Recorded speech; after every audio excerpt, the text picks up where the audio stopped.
Hashtag cricket comes home. One of the most amazing things that happened in a long time. Pakistan finally got to play some games at home in a limited overs series against the strength, the muscle that is Zimbabwe cricket. A bunch of one-days. Are you happy with this? Well, it's something, Jarrod, that we've seen that we thought maybe we would never see again. Pakistan playing at home. No, Mohammed Sami taking an international wicket. Truly great days we live in. People thought it was physically impossible for it ever to happen, but it has happened. I believe FICA and the ICC were not helping Mohammed Sami get a wicket either. Look, it is a brilliant moment for Pakistan. I was basically, they were always probably my favourite team at times, ahead of Australia. I love everything about them. The fact that they got to play again at home.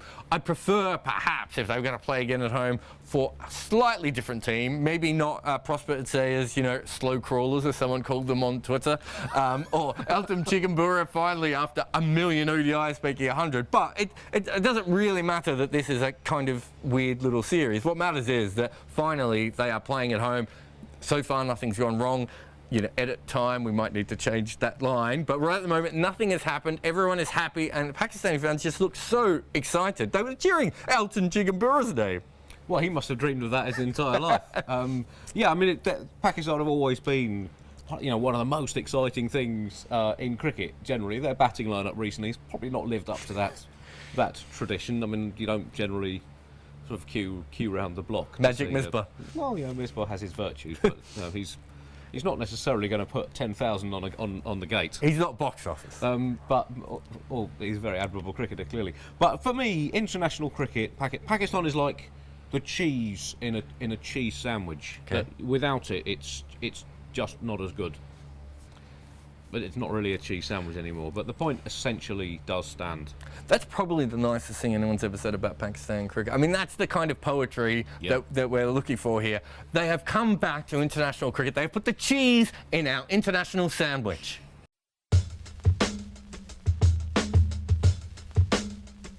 So, Doc, your summer's underway. Good spot, Frederick. Well done. Not content with stealing players from our hemisphere, you keep stealing our coaches too. Well, we let you steal our game, so fair's fair. I see England won a match. Very well done on that.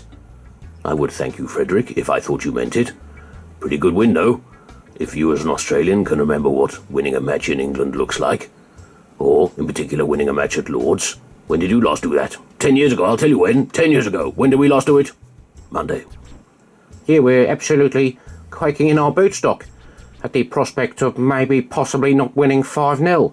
I once trolled the entire cricket community when I made a joke about Stokes being the new Sobers when he was batting at Perth that somehow got taken very seriously by a lot of people. But he is really exciting, and those shots, and there's something amazing when you watch a cricketer. It doesn't matter if it's Stokes or McCullum or anyone like this who basically says, do you know what? Fair chance I'm going to stuff this up, but I'm really going to throw everything I have at this. And like those shots, when it looked like he could go out court 3 times in a row off Southie, and yet he ended up probably winning the game for England.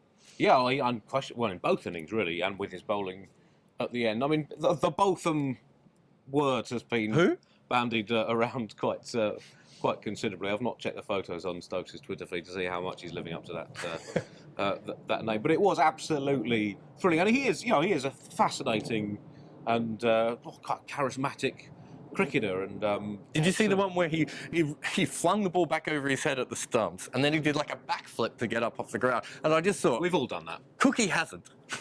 No, I don't think that is within Cook's repertoire. Yeah. But, he probably could do it, but he chooses not to, as with many of the shots no doubt in his batting locker. Even like, obviously other English cricketers have had tattoos, but his tattoos just look a little bit more edgy, and he could quite easily be in an emo pop punk band or play for England. And I don't think there are that many people. I don't think Gary Balance would be as good in an emo pop punk band as Stokes. That's all you need to say about those two players, isn't it?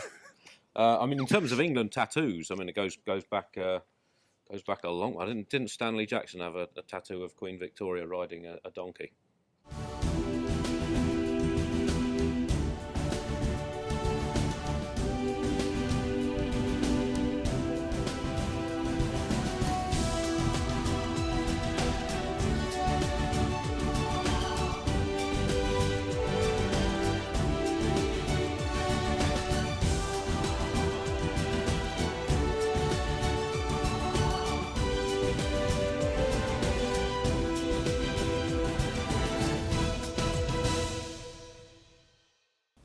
arrived quite late on day 5 at Lord's, and you've got to understand what it's like arriving to Lord's. I think I've said it before. It's sort of like entering the valley of the very dead. There's a very old, very white, very stale. You know, there are some people that, you know, have been in the front row of the members for about 15 years, and no one has poked them to check if they're actually alive or dead. It can be. They're the sight screen, Jarrod. Yeah, It can't be moved. Gotcha. But also there's a lot of corporate tickets, and there's a lot of people with stupid ties, and it can be a very cold place at times for cricket. Not to say that the people there don't love their cricket and they don't support it, but it doesn't have the sort of atmosphere that a lot of other cricket grounds have. Cue Monday, and just on the way in, there were kids everywhere. There are no kids in English cricket grounds anymore. Not legal. Yeah. There were kids everywhere on the ground. There was such an energy. The players were playing football out on the nursery ground, and it was like it was a real football game. All these, you know, kids and young people around watching it and getting invested in the game. It was a completely different crowd. You were there, what, 2 or 3 days earlier? And then there on day 5. They were like 2 different grounds, weren't they? You know, I took each of my 2 children, one on the Saturday, one on the Sunday. I think they were the only children in the ground. That's clearly a lie, but the point, again, basically stands. But yes, Monday, we went again. I took both of the children. Quality parenting for any Cricinfo watching parents out there. That is how to bring up children. Take them, separate them, and then take them for day 5. Yeah, that's right. Yeah, it was a great atmosphere. It's often the case on day 5. So I think particularly because it was basically sold out, and yeah, really kind of genuine, authentic atmosphere, which is quite rare in sports now. As you say, you either get people who aren't entirely there for the sport, or it's kind of stage managed with music. This was just raw, proper sporting atmosphere, and a crowd kind of supporting a team that's emerging with playing it kind of the kind of cricket you can support, not just because you happen to have been born in the same country as most of the players.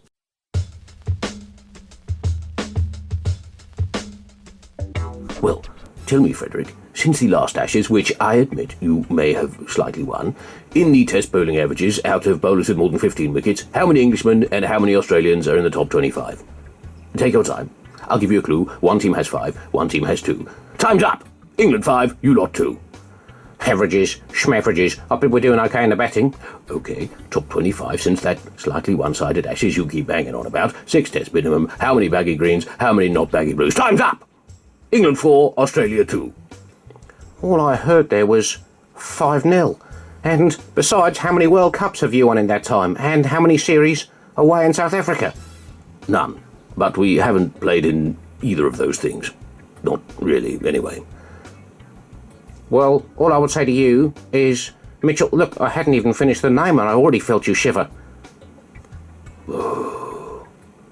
IPL has just finished, which is obviously a massive thing, especially for a lot of people. Neither of us are going to pretend to be massive IPL fans, although I do have probably about 6 of their shirts upstairs. But we've watched a little bit, and Andy, obviously, he's been taking notes. He hasn't written much about it or done many videos about it, but he's been taking notes. So we're going to talk about some of the biggest things that happened in the IPL this year. When Sanish Gupta made his 100 off 12 balls, what did you think? Well, I thought he's always had that club in his locker, Gupta. I mean, he's always been one of the most deceptive batsmen in terms of coaxing overthrows out of fielders, which if you're going to get a 12-ball century, you really need to know. There's just something about his aura that just makes fielders want to throw the ball really hard past him. Yeah.